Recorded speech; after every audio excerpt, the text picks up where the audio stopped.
Um, just want to start off by saying that the main reason why I didn't upload anything last week was because I was busy doing like real life stuff, like exam shit and the shit like that I had to deal with. So didn't really have time to put into like YouTube making videos and shit. So yeah, I think I'm going to be back from this point on. I know I said that last time, but I can't really think of anything that's going to be really that distracting. That means I won't be able to get up at least three videos a week from this point on. So yeah, I think I should be back to normal from this point on. So uh, on to the video. Hello everybody, this is Dino GTO, and this is going to be a preview. Well, not really a preview, kind of like an overview of the AMX M449. Um, the new Tier 8 Premium Heavy for the French, which I think is going to be kind of a hint as to what we may see with the next line of French heavies that is in the works that may be coming at some point next year. I don't think it's coming before the end of this year. I think something else. No, it's the Swedish that's coming before the end of this year. So, yeah. AMX M449, just a quick overview of my opinions of it, are seems pretty damn powerful. It's weird to see a French tank with so much armor, and its gun seems to be pretty damn decent. It's probably the third best heavy tank gun at this tier. I would probably say T-34 and Tiger 2 are probably the two better guns I would say at this tier, with the AMX M449 probably being third, with the IS-3 and the what the hell was the other one? The IS-3 and the IS-3 are probably coming in fourth and fifth. I'm not putting the love in there because its DPM is way too bad. Let's just say I meant to compare this to the IS-3A, so yeah. I'm gonna give that a minute to load because my internet sucks. It's gonna take like every 10 minutes for that to load, maybe. So yeah, let's just take a quick look at this thing's stats first.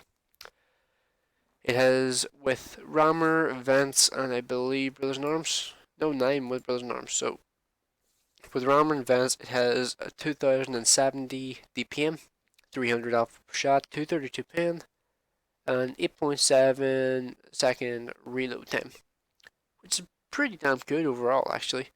I think that's pretty much the same rate of fire as the Tiger 2. I think the Tiger 2 has an 8.7 run or 8.7 second reload with a rammer, and actually with just a rammer on Tiger 2. Tiger 2 I think overall has the better DPM because I don't run vents on mine and I get 8.7 second reload, so this thing is going to be inferior to the Tiger 2 in that respect. But this thing definitely has its advantages over the Tiger 2 because it has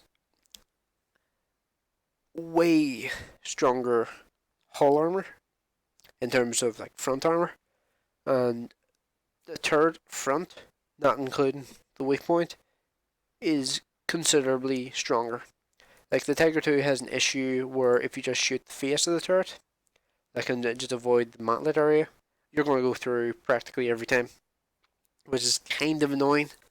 But it's kind of the same deal with the E50 and the E50M. So yeah, if you've played any of those machines, you know what I'm talking about. It's kind of like the flaw of the Schmalterm style of turret. So yeah, they have like two areas to the side of the turret face which are practically impenetrable to hit from the front, or that are practically impenetrable when you hit them from the front. But the turret face itself is kind of weak as a result of that. So yeah, that's just kind of a flaw in that kind of turret design. Now, looking at the rest of this thing's stats, it has a 2.7 second aim time, which is kind of bad. But with the way this thing plays when it's top tier, which I would say would be up close brawling kind of style, I don't really think that aiming time will make much of a difference. And even with that kind of aiming time versus higher tier machines, I think this thing won't really struggle that much.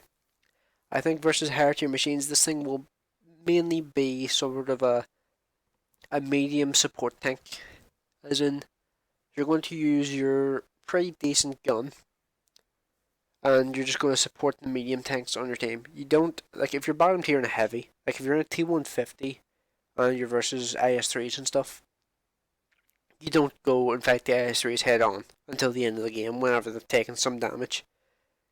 You typically go and you support the medium tanks, the top tier medium tanks on your team. And you win that flank, then you head around and flank the heavy tanks that you could not face frontally because you would just get wrecked. Because that's just how you play whenever you're bottom tier in a heavy. That's the best you can really do, and unless you're in something like what the hell is the really slow heavy? Like the Oni, then unless you're in something like that, then you can typically get away with just going around somewhere else. And things like the IS3 and I would say this thing excel particularly well in that there because they're pretty damn fast and they're not far off medium tank speed. Like this thing here has the same top speed as the Centurion Mark 1, which is pretty cool. Because Centurion Mark 1 I actually liked quite a lot. It was a pretty good machine. But now we're going to go on to the armor of this machine. The armor of this machine is pretty damn significant frontally. The front hull armor, if angled at all, is practically impenetrable to every tier heavy tank gun. The turret face is basically impenetrable to everything, and if you wiggle the turret back and forward, kind of like this, with your gun in the air, you can get some bounces off your gun and avoid people from consistently hitting this thing here. So it's a tactic that super Pershing drivers use all the time to try and cover their cupola, and it actually works reasonably well in that thing, so I can't really see any reason why it wouldn't work in this. Although, actually, just take a look at here, you're going to be typically, just look, so you're going to be some, no real disadvantage. I was trying to think, would your side turret armor be really weak, but no, not really. Overall, this thing's armor frontally is pretty damn amazing. The only weak point it really has is here. And as I've just showed you there are ways to basically stop people from hitting it.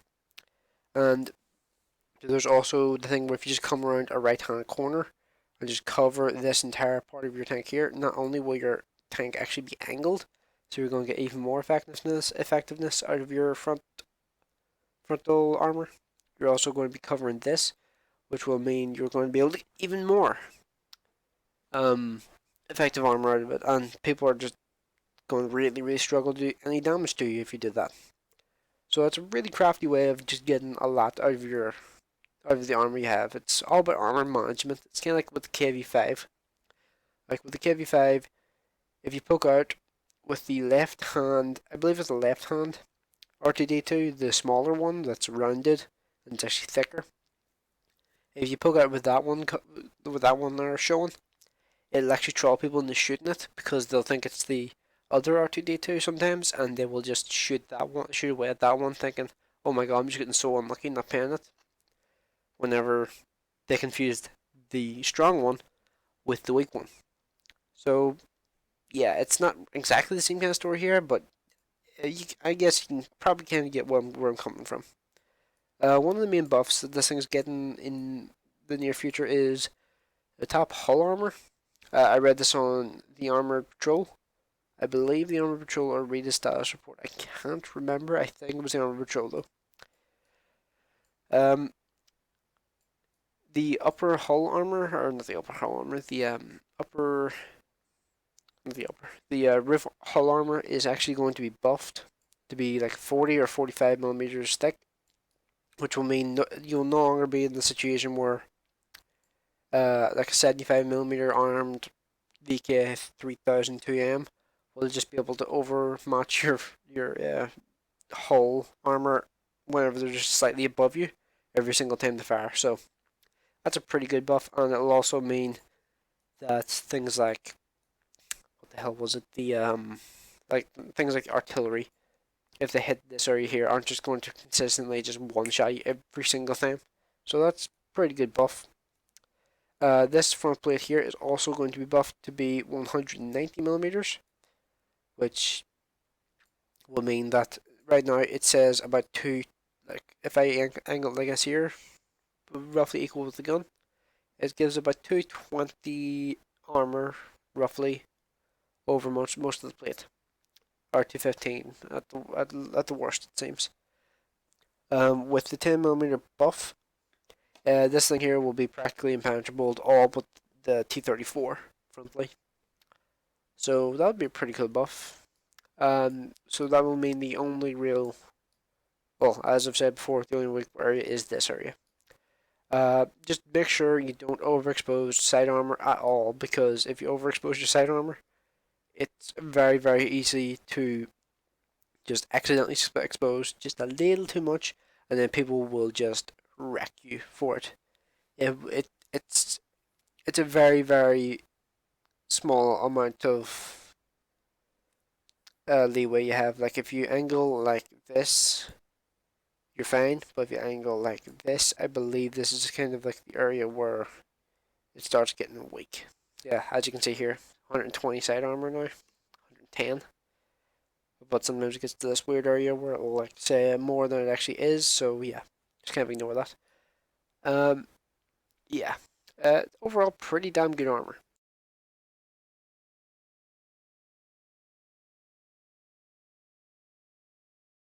Just here, you can be very, very just liberal with your shots and just kind of fire them away, because you have 60 shots and your chances of running those shots are pretty slim. You can just basically fire away and just hope for the best, which I think is pretty nice. It does weigh 70 tons, which is pretty good, and after the buff, it will have 190 front armor, which will actually be thicker than the front armor of the KV5. So it will only be second to the Ferdinand and the T28s in terms of front armor, or like overall thickness. But but just because your front armor is 10mm better than the KV5 does not mean you should go ramming KV5s, because you have the same top speed. You may have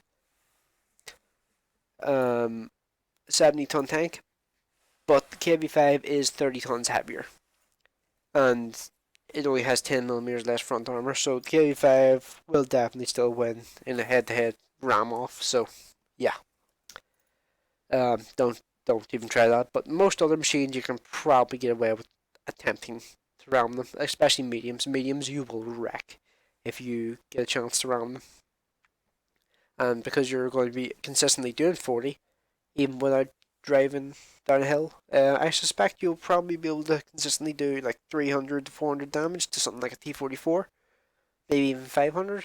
I might be lowballing that, so not 100% actually thinking about it. T44 has 90 front armor. It weighs like 35 tons. Yeah, you could probably do like 600 damage to one of those if you hit one going top speed. So, yeah, I reckon this thing here could be pretty effective armor versus things like mediums and lightly armored heavies. So if you're ramming something like AMX 5100, you could probably do a pretty significant amount of damage as well. Although it's kind of risky because the MX 5100 will definitely be able to outmaneuver you. That thing is not far off the fastest medium in terms of speed at tier 10 or tier 8. What am I talking about? I'm kind of getting distracted. I'm doing something else at the same time. Yeah, overall, I think this thing will probably be a pretty damn competitive machine. I don't think I left anything out with this machine. I will watch the video and will add a wee bit on to the end if I did. But for now, thanks for watching. I will see you in the next one. Yeah, as I guessed, I think I did leave these two wee things out. I mentioned the front armor being buffed, but I did not mention that the health will be buffed to 1500, and the base view range will be buffed to 370. So that will make this thing a little bit more versatile overall, because it'll be able to take a couple more hits, especially versus tier 7s like the Panther and shit like that. And it will also be able to deal with stuff at range a little bit better,